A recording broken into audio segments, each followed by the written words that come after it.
"What do you mean we don't hire people who look like that?" Harrison Adams froze mid-step, tray in hand, as the words hit him like a brick. 2 weeks earlier, Harrison had been in his downtown office, staring out the high-rise window, unsure if he was losing touch with the company his father built from the ground up. He'd inherited the fast casual restaurant chain 5 years ago after his dad passed away. Since then, they'd grown to 5 locations across the state, each branded the same, serving the same food with the same mission: fast, affordable meals made with care.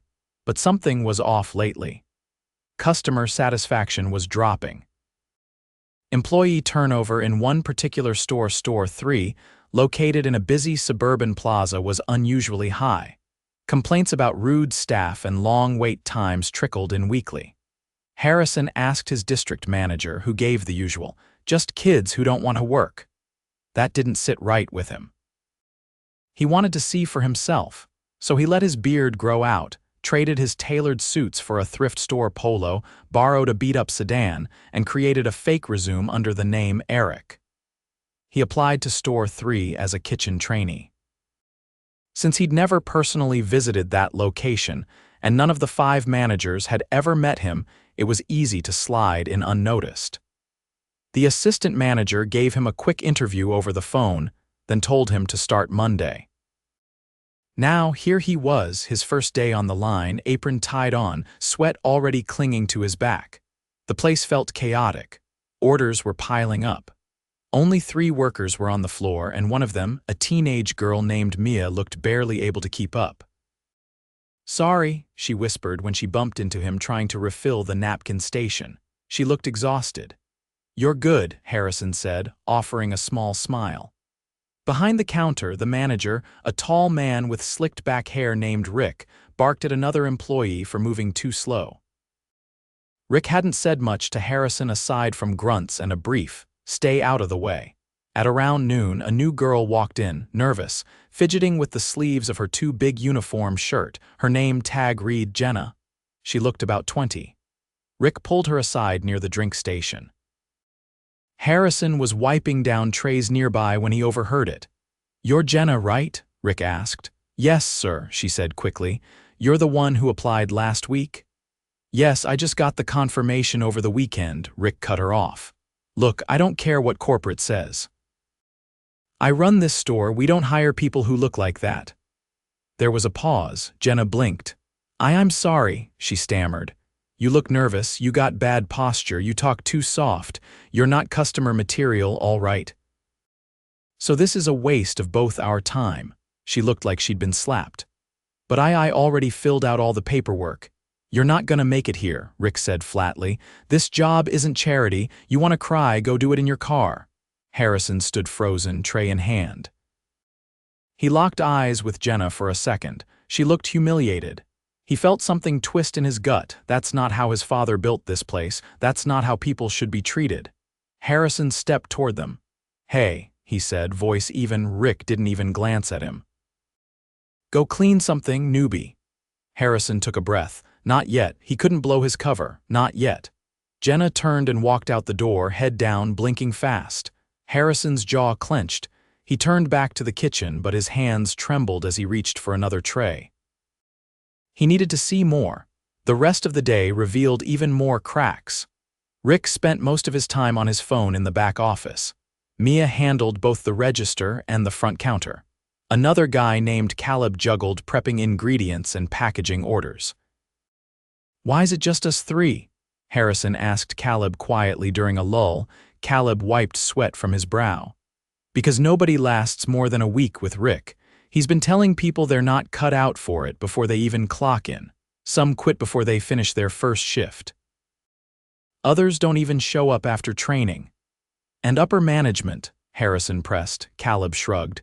"District guy barely checks in. Rick's been here since the store opened. I guess they think he's doing fine." "Is he always like that?" Caleb looked around cautiously. "Worse when no one's watching."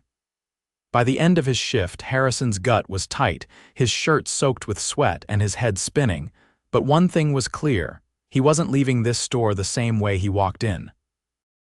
The next morning, Harrison arrived early 30 minutes before the doors were unlocked. The street was still quiet, the plaza bathed in morning light. He parked at the edge of the lot, not because he had to, but because it gave him time to think before heading in. Mia showed up not long after, backpack slung over one shoulder, hoodie zipped up to her chin. She paused when she saw him waiting near the back entrance, her posture guarded. "You're early," she said. "Figured I'd help open," Harrison replied. "Didn't want to start off slow again." She gave a brief nod, then unlocked the door with a key she pulled from her lanyard. "Rick's not in yet. He usually shows up just before the first rush. Who usually handles prep?" Me and Caleb. As they stepped inside, Harrison noticed the prep area hadn't been cleaned properly the night before. Crumbs near the slicer, a few sauce containers left unsealed. He opened the fridge and frowned. The lettuce bins were less than half full and the tomatoes were soft. Supplies were low. "Delivery missed again?" he asked. "No," Mia said, pulling on gloves. "Rick's been cutting back on orders, says we waste too much. So he only reorders when things actually run out." Harrison grabbed a cutting board. "That doesn't make any sense. Doesn't that slow everything down?" Mia didn't answer.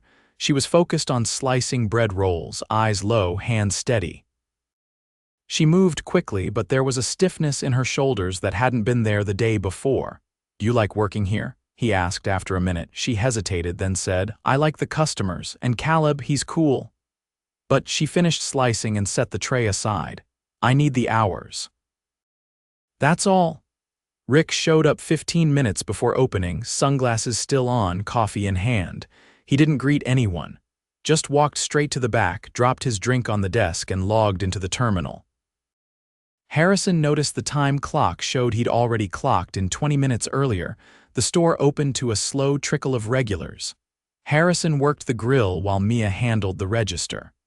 Caleb arrived a few minutes late, face flushed, hair damp. He muttered an apology and got right to work, no questions asked. By late morning, the line was stretching to the door. Orders backed up again. Harrison was doing double duty, flipping patties and assembling sandwiches. Rick stayed in the office. Every few minutes, he'd yell out questions. "Who didn't refill the mayo? Why is table 6 still waiting? Why do I hear talking instead of working?" Harrison kept his head down, but he was watching. He noticed Rick only left the office when he had to redo a refund or bark at a customer who asked for a manager. He didn't wipe tables, didn't prep anything, and didn't take a single order. Around noon, an older couple came in. The woman used a walker and moved slowly, clearly struggling in the tight aisle between tables. Nobody helped her. Rick glanced at them, then turned back toward the kitchen. As Harrison slid a tray across the counter, he leaned toward Mia. "Should we move a table for them?" Mia looked uneasy. "Rick doesn't let us rearrange the floor. They can't fit through." She bit her lip, then turned to the couple. "Let me help you find a seat," Rick's voice snapped from the back. "Mia, leave the floor alone. If they don't like it, they can order to go." Harrison stepped out from behind the line. "I'll take care of it." He walked to the front and gently moved a chair aside so their walker could pass. The woman smiled, grateful. Rick stood at the edge of the kitchen now, arms crossed. "Did I not just say I heard you?" Harrison said without raising his voice. "But there are customers. They deserve a place to sit." Rick's jaw tightened. "You're on prep today, not customer service. I was told to help wherever needed." Rick stared at him for a moment, then turned and walked back into the office. By mid-afternoon, tensions were high. Caleb accidentally burned a tray of buns. Rick emerged, grabbed the whole tray, and tossed it in the trash with a loud slam. "Unbelievable," he muttered. "Amateurs." "Sorry, man," Caleb said, flinching. "You're costing us money. You screw up again, you're out." The rest of the shift dragged. Harrison worked in silence, but his mind was racing. The way Rick spoke to people wasn't just unprofessional, it was cruel. He hadn't seen a single training checklist, no feedback, no coaching, just blame. That evening, as they closed, Harrison offered to take out the trash. Mia was wiping down the counter. Caleb was stacking trays. Outside, as he wheeled the bin to the back lot, he found Rick leaning against the wall, smoking. "You've been busy today," Rick said, not looking up. "I try to pull my weight." Rick exhaled a cloud of smoke. "Don't get too comfortable." Most new hires get lazy by day 3. "I'm not most new hires," Rick eyed him. "You military or something?" "No." "Then don't act like you're better than the rest of us. This job's not about being a hero. I just think there's a better way to run things." Rick flicked ash onto the pavement. "You know what I think. People like you burn out fast, come in all eager, thinking you're gonna fix everything. Then you realize this place eats people alive." Harrison looked him dead in the eyes. "Only if the wrong people are running it." Rick scoffed and went back inside. That night, Harrison didn't sleep. He reviewed the footage from the store's security system still routed to a private cloud account he had access to. He watched Jenna walk out the door the day before, her face pale. He watched Rick sit on his phone for over 2 hours that morning. He noted timestamps, voice clips, and screen grabs. The next morning at headquarters, he called a meeting with the district supervisor, Paulin. Once in the room, he didn't waste time. "Rick's done," he said, dropping a file onto the table. Paulin opened it, eyes scanning the pages. "Is this all from Store 3? "Every bit of it. I went in myself, undercover." She looked up, startled. "You?" 2 days was enough. He's been turning people away at the door, mistreating staff, neglecting his duties, and lying about his hours. I don't need a second opinion." Paulin hesitated. "We've had complaints, but nothing ever stuck. Because no one followed up. That ends now," she nodded slowly. "Understood, I'll handle it." "No, I will." Later that afternoon, Harrison returned to the store in his real clothes, blue blazer, pressed slacks. He walked through the front doors with purpose. The staff froze. Rick was behind the counter talking to a delivery driver. When he turned and saw Harrison, his smirk faltered. "Can I help you?" he asked. Harrison kept walking until he stood a few feet away. "You already did," Harrison said. "You helped me see exactly what was wrong." Rick blinked. "What are you talking about? I'm Harrison Adams, owner of this company, and you're done here." Silence fell over the store. Caleb dropped a tray. Mia's eyes went wide. Rick's mouth opened, then closed. "Wait, this is a joke, right?" "No." "You've mistreated employees, degraded applicants, clocked hours you didn't work, and failed to run this store with even basic decency. You're being terminated, effective immediately." Rick laughed nervously. "You can't just—" "I just did." He handed over a termination letter already printed and signed. Rick stared at it, then looked around. No one came to his defense. Not one. He muttered something under his breath and walked to the back. A few minutes later, he left with a duffel bag and didn't look back. Harrison turned toward the staff. Mia still hadn't moved. "I'm sorry you had to work under him," Harrison said. "That changes today." Caleb swallowed hard. "So, what now?" "We rebuild," Harrison said. "Together." He looked around at the quiet store. There was still so much to fix. But for the first time in a long time, he knew exactly where to start. The next morning, Harrison arrived at store 3 10 minutes before open. He didn't walk in alone this time. Behind him were 2 people from headquarters.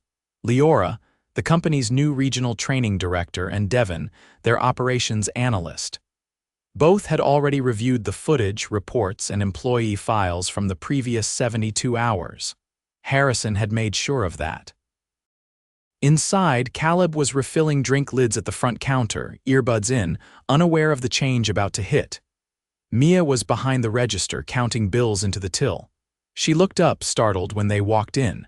"Good morning," Harrison said. Caleb turned, pulling out one earbud.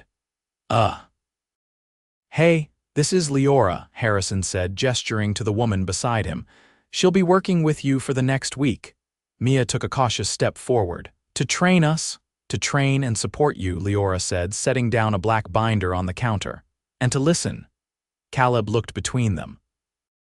"So, Rick's not coming back?" "No," Harrison said. "He's not." Neither of them asked why. They didn't need to. Devin moved behind the counter, taking notes on a small tablet.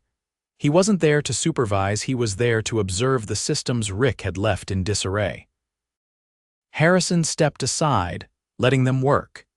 He knew it would take more than a nameplate swap to fix what had calcified in this store. By noon, the cracks were clearer than ever. The supply chain had been throttled to the point where even basic ingredients were rationed. Prep logs hadn't been updated in over 2 weeks. Training checklists for new hires were blank, shoved into a drawer behind the register. Harrison found a stack of feedback cards still unopened, rubber-banded and yellowing. Mia was trying to train a walk-in applicant while also managing the lunch rush. She looked overwhelmed but focused, guiding the girl through the register interface with gentle patience. Harrison watched as the applicant, a college freshman named Rena, nodded along but fumbled when trying to input a combo meal. "You're fine," Mia said, tapping a few buttons to correct it. "It takes a few tries." Rena gave a nervous smile. "I thought I was going to get yelled at." "Not here," Mia said. Then she glanced at Harrison, her voice quieter. "Not anymore." In the back, Leora was reviewing the staff schedule. "You've all been doing closing shifts back to back," Caleb nodded. "Yeah. We just rotate who gets stuck with the final cleanup." "There are only 3 of you on the regular schedule," she said. "That's all that's left." Harrison stepped in. "That's going to change. We're pulling 2 trained floaters from Store 2 to cover evenings until we hire permanent staff." "No more closing back to back." Caleb looked up. "You're serious?" "Yes, and you're getting weekend coverage starting this week. You've been carrying more than anyone should." Leora turned to Mia. "Can you walk me through how Rick handled shift coverage when someone called out?" Mia hesitated. "He didn't. He'd say if we couldn't make it, we should quit." Leora's mouth tightened. "How often did that happen?" "Twice in the last month. One girl had to leave early because her mom was in the hospital. Rick told her not to bother coming back." Harrison's jaw locked. He turned to Devin. "Document that." "Already did," Devin said, tapping the screen. Harrison stepped outside to call HR. He wasn't just cleaning up operations anymore. He was preparing to file a formal report about hostile work environment violations. There had to be accountability beyond termination. By the time he returned, Leora was guiding Rena through a mock order. Mia stood beside them, offering pointers but letting the new girl try on her own. "She's good," Mia said softly. "Then let's make sure she stays," Harrison said. The afternoon took on a different rhythm. Customers still came in waves, but there was a quiet sense of order now. Caleb wasn't doing everything alone. Leora jumped in to help with prep. Harrison himself manned the grill during the dinner rush. He didn't announce it. He just put on gloves and stepped up. At one point, Caleb leaned over. "You don't have to do that, you know." "I do," Harrison said, flipping a patty. "I can't ask for better unless I show what better looks like." Caleb gave a short nod and went back to assembling sandwiches. Later, as things slowed, Harrison took a seat in the break area. Mia joined him, holding a soda cup with both hands. "You've been quiet," he said. "I'm just not used to people from corporate sticking around after the first hour. You've been carrying this place longer than anyone realized." She looked at her cup. "I thought about quitting." "A lot."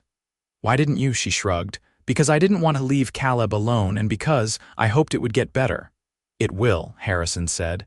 "But not just because we say it will. You're going to help us rebuild this store. You know what it needs better than anyone." She blinked. "Me? Yes, I want you to be the shift lead starting next week, with training and support, real support." She stared at him, eyes searching his face for a catch. "No tricks," he said.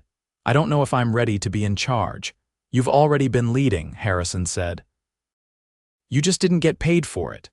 She looked down, then nodded, small but firm.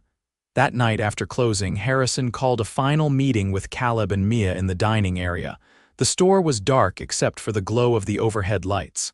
The chairs were stacked, the counters wiped clean. "We're not done fixing this," he said. "But we've started, and I want you both to be part of what comes next." Caleb leaned on the counter. "Honestly, I didn't think anyone cared. We just tried to survive each day." "You shouldn't have had to," Harrison said. "That's on me." Mia looked up. "What happens to the next manager?" "We're not rushing to fill that role," Harrison said. "We're restructuring. A 3-person leadership pod for now, Leora, myself, and one of our floaters. You'll both have input on how the next permanent manager is chosen." Caleb raised an eyebrow. "You want our opinion?" "I trust it." For the first time since he'd walked into that store undercover, Harrison saw something shift in their expression, something that wasn't relief or exhaustion. It was belief. He walked out that night knowing the job wasn't done. The floor still needed scrubbing. The schedule was still thin. There were still calls to make, systems to audit, policies to revise, but they had their dignity back. And that was the foundation everything else would be built on. By the end of the week, Store 3 looked the same on the outside, same sign above the door, same tables, same menu, but the people inside moved differently. The tension that had once thickened the air during every shift had eased, not vanished, but loosened enough for conversations to happen without glances over shoulders. The store still ran tight, with only 4 employees on the schedule, but now shifts were balanced, and the extra support from the 2 temporary floaters made the difference between coping and collapsing. On Thursday afternoon, Harrison returned without the blazer. He wore a gray long-sleeve shirt, sleeves pushed up, and walked in through the back, not the front. No announcement, no clipboard, just his presence, and it didn't prompt stiff backs or nervous silence. Caleb handed him a clean apron without a word. Harrison tied it on and headed straight to the prep sink. He spent the next hour chopping onions and refilling containers, occasionally checking his phone for updates from Leora, who was at Store 5 working on a similar audit. By now, every location had been instructed to submit daily shift summaries, real ones, not just numbers on a spreadsheet. Harrison wanted stories, struggles, wins, things he would have never known if he hadn't stepped into someone else's shoes. Around 4, Mia walked in from her split shift. She set her bag down carefully and pulled her hair back into a bun before clocking in. "You good to go?" Harrison asked, rinsing his hands. "Yeah," she said, putting on gloves. "Had class this morning. Final exam, actually. How'd it go?" "Better than I thought."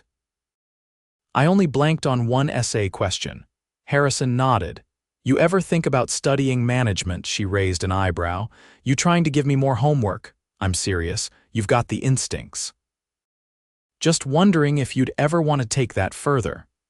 She paused, then said, "Honestly, I always thought managers were supposed to be the ones who shout and hide in the back, not the kind I'm looking to build." She didn't answer right away. Then she said, "Maybe. If I could do it without turning into that." "You wouldn't," he said, "because you already know what that looks like." At 6, the dinner rush began. One of the floaters, a quiet guy named Theo from Store 2, handled the register. Caleb took the grill. Mia ran food to tables. Harrison bounced between them, situating trays, double-checking orders, adjusting the pace where needed. The flow wasn't perfect. They still had to apologize for a missing cookie, and one customer asked for extra sauce twice, but there was eye contact now. A rhythm. When they ran low on cups, nobody snapped. They just fixed it. At 7:30, a woman walked in wearing a dark green blazer and carrying a notepad. She looked around before stepping up to the counter. Theo waved Harrison over. "She said she's from the local paper," he said quietly. "Something about a community business spotlight?" Harrison walked out from behind the counter. "Hi," he said. "That came through corporate, but I didn't expect you today." The woman smiled. "We're trying something new, highlighting businesses that made internal changes after complaints. I heard there was a management shakeup here recently." "That's one way to put it. Mind if I ask a few questions?" "Only if I can answer honestly." She flipped open her notepad. "Why did you decide to intervene personally?" "Because a company's culture isn't what's written on the wall, it's what happens when no one's watching. And what I saw when I finally watched for myself didn't match who we say we are." She wrote something down. "And what changed?" The people didn't change. They were always trying. What changed was who had the power to help or hurt them. She didn't ask for photos, and Harrison didn't offer any. He didn't want press for show. He wanted the truth to stick. After the reporter left, the last wave of dinner orders trickled in. Around 9, they began closing. Theo swept the front, Caleb cleaned the line, and Mia handled the final drawer count. Harrison stayed behind, drying utensils and checking inventory. As they wrapped, Caleb asked, "You heading back to headquarters?" "I'll be splitting time," Harrison said, "but I'll be here every Thursday, not as a boss, just as a pair of hands." Caleb looked at him. "Why Thursdays?" "Because that's when the place used to fall apart, according to the old Rush reports. Figured I'd start where the cracks were biggest." Theo clocked out first, then Mia. Caleb lingered, wiping the last counter even though it was already clean. "You ever think about how many things had to go wrong before you walked in that door?" he asked. "I have," Harrison said, tossing a towel into the bin. "And I still think about the people who left before I got here, the ones who didn't get a second chance." Caleb nodded slowly. "I almost became one of them." "You didn't, and now you're part of what makes this place better." That night, Harrison didn't go home right away. He sat in his car for a while, engine off, replaying the first day he stepped into the kitchen under a fake name. He thought about Jenna, the girl who got dismissed before she even clocked in. He hadn't forgotten. Earlier that morning, he'd sent her an email. Not to offer a job, he wasn't sure she'd want one, but to apologize for what she'd experienced and to invite her to coffee, on neutral ground, just to listen. He didn't know if she'd respond, but reaching out mattered. Silence had been part of the problem. The next week brought more changes. Leora formalized a new onboarding process built around mentorship. Every new hire would be paired with a peer, not a manager, for their first 2 shifts. Feedback cards were collected and read weekly, with responses posted in the break room so employees knew they were heard. Harrison approved hazard pay for anyone who picked up back-to-back closings, and initiated a quarterly mental health stipend, a small but tangible gesture toward valuing well-being. At a staff meeting, Mia presented a reworked floor layout that allowed better access for mobility devices. They rearranged 2 tables. It took 15 minutes. The impact was permanent. 3 weeks later, Store 3's customer satisfaction score rose 24%. Not because the food got better, it was always decent, but because people felt respected. Seen. Even when something went wrong, they trusted it would be handled fairly. Harrison visited every Thursday. Sometimes he worked the register. Sometimes he just listened. He didn't bring a camera crew, no social media posts, no glossy campaign. One night as they locked up, Mia stood by the entrance, keys in hand. "You know," she said, "this place used to feel like something I had to survive." Harrison nodded. And now she looked around. The lights were dimmed, the chairs were stacked, the space was quiet. "Now it feels like something I'm building." He didn't say anything. He didn't need to. They locked up. The store behind them didn't glow, didn't shine. It just stood solid. Honest, earning back trust 1 shift at a time.